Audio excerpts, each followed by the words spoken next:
안녕하세요. 경제적 자유를 꿈꾸는 삼전 장기 투자라는 삼전 불패입니다. 삼전패가 여러분, 오늘 이번 시간 벌써 두 번째 시간이 되겠는데요. 일단 삼성전자 같은 경우 이제 주가를 현황을 봤을 때 어제에 이어서 오늘도 좋은 흐름세를 보여주고 있습니다. 네, 그동안 외인들이 매도를 하면 모두 다 매수를 했던 동학개미, 동학개미는 오늘 1조 넘게 오히려 매도를 했습니다. 조금 안타까운 현실이긴 하지만 개미 투자자가 팔아야 주가가 상승을 하는 최근 근황에 대한 시향이라고 좀 말씀을 드릴 수가 있겠고요. 네, 그만큼 올해 삼성전자에 투자를 한 개미 투자자가 너무나도 많다라고 말씀을 드릴 수가 있겠습니다. 계좌 수 기준으로 봤을 때 무려 삼성전자에 투자를 한 이제 동학개미는 600만 명이라고 좀 말씀을 드릴 수가 있겠고요. 앞으로 삼성전자가 9만 전자, 10만 전자를 향해서 나아가려면 외국인의 수급이 들어와야 하는데 어제에 이어서 연 이틀 동안 기분 좋게 외인들의 수급이 들어오면서 시원시원한 상승장을 보여줬습니다. 네, 그렇지만 앞으로 우리가 가야 할 길은 멀고도 험난하기 때문에 단락의 주가의 상승과 하락에 좋아할 필요 없다, 이렇게 좀 말씀을 드리고요. 당장 내일 또 다시 외인들이 빠지면서 폭락을 할 수도 있고, 아니면 외인들이 수급이 들어오면서 폭등을 할 수도 있습니다. 미래의 주가는 그 누구도 모르지만 우리는 미래의 가치를 보고 단기적인 관점이 아닌 장기적인 관점을 보고 투자를 하셔야 된다라고 좀 말씀을 드릴 수가 있겠습니다. 네, 이런 와중에 오늘 이제 제목으로는 삼성전자 정말 놀랍다. 뭐가 놀라울까요? 일단 세계 1위에 등극을 했다고 합니다. 근데 삼성 같은 경우에는 1위를 하는 게 워낙 많아서 어떠한 분야에 어떻게 1위를 했는지 같이 한번 살펴보도록 하겠습니다. 일단 본론으로 들어가기 앞서 구독과 좋아요 한 번씩 부탁드리고요. 그러면 지금부터 바로 시작하도록 하겠습니다. 네, 삼전패가 여러분들, 일단 화면을 보시면요, 3분기 글로벌 상위 5개 반도체 생산기업 매출 전망, 이렇게 좀 구성이 되어 있는데요. 네, 제가 차근차근 설명해 드리도록 하겠습니다. 일단 삼전패가 여러분들, 이제 3분기가 얼마 남지 않았죠. 대략적으로 이번 주만 지나면 한 2주 정도 더 지나면은 3분기가 이제 마감이 되게 되는데요. 3분기가 마감이 되면은 영업이익과 매출액이 나오게 되죠. 그래서 이렇게 좀 써드리도록 할게요. 영업이익 그리고 매출액. 네.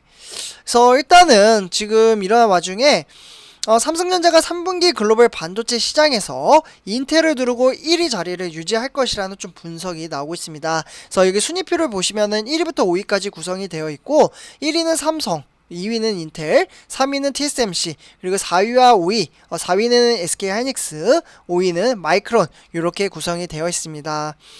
그래서 지금 이제 시간이 가면 갈수록 2위인 인텔과의 격차는 더욱더 커질 것으로 전망을 하고 있고요. 그래서 3분기 메모리 반도체 시장 성장세가 계속되면서 삼성전자를 비롯한 메모리 업체들의 매출이 증가할 것으로 분석이 되고 있습니다. 네, 전체적인 이제 반도체 시장 또한 성장할 것으로 보고 있는데요. 실제로 2분기 이때 인텔을 제치고 1위에 오른 삼성전자는 3분기에 223억 원, 네, 여기 보이시죠? 223억 2천만 달러입니다. 달러. 네, 그래서 우리나라 돈으로 이제 환산을 하면은 대략적으로 26조가 좀 넘는다. 그러니까 정확히 말씀드리면 26조 2,483억 원이라고 말씀을 드릴 수가 있겠고요. 두 분기 연속 1위를 기록할 것으로 예측이 되고 있습니다. 네, 이는 사실 2분기 대비 10% 이제 오른 수치라고 볼 수가 있고요. 여기 보이시죠?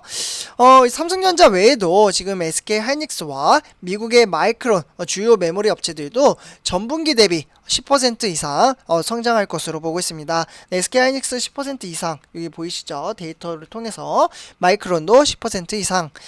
네, 그래서 이제 3분기 메모리 가격 상승세가 이어진 덕분이라고 볼 수가 있겠는데요. 3분기 디램에 대한 PC 범용 제품, 네, 그러니까 고정거래 가격은 전분기 대비 7.89% 증가한 4.10달러를 기록을 했다, 이렇게 볼 수가 있겠고요. 디램 고정 가격은 2019년 4월 이후에 2년 만에 4달러에 진입을 했다, 2년 만에, 이렇게 참고를 하시면 좋을 것 같습니다. 네, 그렇기 때문에 디램 시장 1위인 이제 삼성전자는 디램 영업이익률로 봤을 때 1분기에 34%, 그리고 2분기에는 46% 증가를 했다라고 볼 수가 있겠고요. 3분기 삼성전자 디램 영업이익률도 2018년 이후에 3년 만에 50% 정도 좀 오를 것으로 보고 있습니다.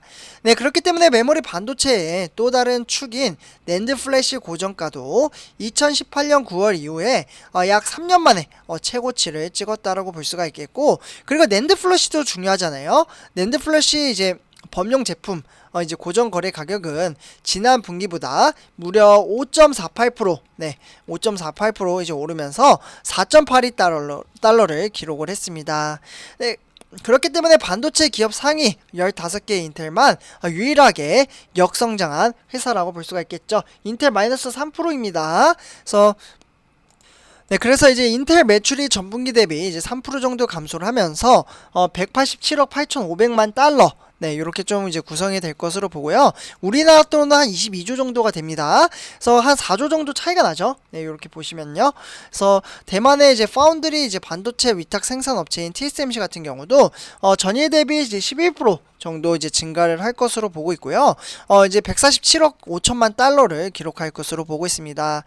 네, 그리고 이제 미국의 퀄컴 또한 72억 5천만 달러, 그러니까 매출로 전분기 대비 12% 정도 상승할 것으로 전망을 한다. 이렇게 보실 수가 있겠습니다.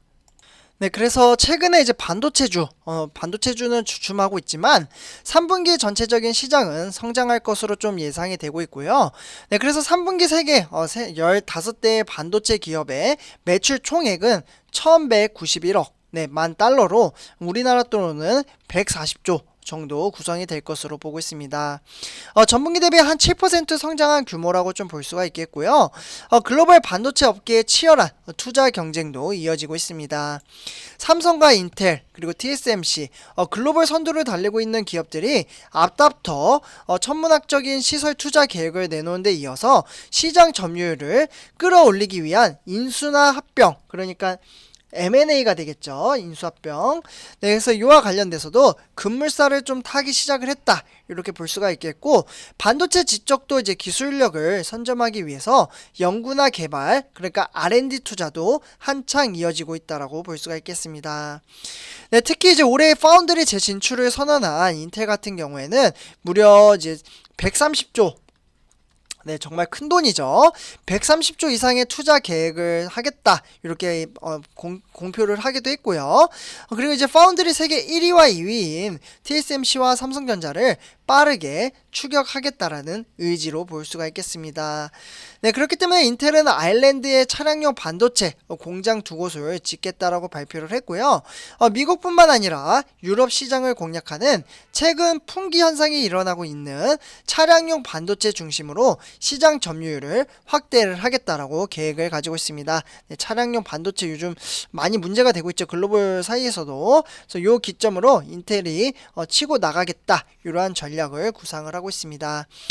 네, 그래서 일단은 이러한 상황 속에서 이제 미국뿐만 아니라 이제 유럽 시장을 공략하고 있는 최근 이제 품귀 현상을 알고 있는 이제 차량용 반도체 중심으로 시장 점유율을 확대를 하면서 인텔이 차량용 반도체 승부수를 던진 이유는 사실 틈새 시장이라고 볼 수가 있겠습니다. 틈새 시장. 네.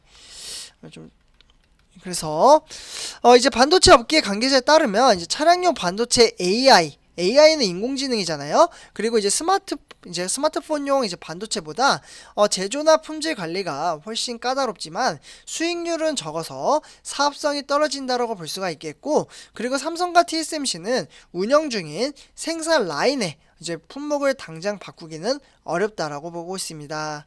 네, 그렇기 때문에 차량용 반도체 시장이 전체 반도체 시장에서 9% 정도 이제 규모로 작아질 것으로 보고요. 그렇기 때문에 파운드리 업체가 비용 손실을 감수하면서도 공급을 할 가능성을 느끼지 못하고 있습니다. 네, 그렇기 때문에 인텔의 파운드리 전략에 의문을 품는 시각도 좀 많아지고 있는데요. 차량용 반도체 품귀 현상은 무려 2023년도 이때까지 이어질 것으로 이제 전망은 되고 있지만, 인텔이 파운드리 공장을 짓는데 최소 2년에서 3년 요 정도 걸릴 것으로 보고 있습니다. 네, 그렇기 때문에 공장이 완성이 된다면 이제 차량용 반도체 수급 불균형이 어느 정도 좀 이제 해소가 될 것으로 보고 있고요. 여기에 이제 TSMC가 또 나오게 되죠. TSMC 같은 경우도 삼성전자 역시 이미 수백조 원대의 이제 투자 계획을 내놓은 상태라서 타격이 크지는 않을 것으로 좀 보고 있습니다. 네, 그래서 세계 이제 파운드리 1위인 이제 대만의 TSMC는 지난 4월 향후 3년에 걸쳐서 총 1000억 달러, 네, 1000억 달러면은 116조 정도가 되는데요. 이렇게 투자를 해서 증설이나 생산 능력 확대에 나설 것으로 보고 있고요. 삼성전자 역시 반도체 향후 이제 3년 동안 무려 240조 라는 이제 금액을 대규모 투자를 하겠다라고 밝혔습니다. 그래서 이렇게 점점점 반도체 패권 경쟁은 이제 고도화되고 있고 지금 시장도 잘 풀리고 있다. 이렇게 좀 말씀을 드릴 수가 있겠습니다. 그래서 삼성페이점들 일단 3분기는 삼성전자가 가장 좀 매출액이라든지 전체적으로 봤을 때 영업이익이라든지 좀 좋을 것으로 보고 있고요. 그러나 3분기 때 실제로 끝나고 나서 한 번 더 우리 삼성 불패 가족분들에게 브리핑 해드리도록 하겠습니다. 네, 그러면 이번 영상 여기서 좀 마치도록 하고요. 제 영상이 도움이 되셨다면 구독과 좋아요 한 번씩 부탁드리겠습니다. 네, 감사합니다.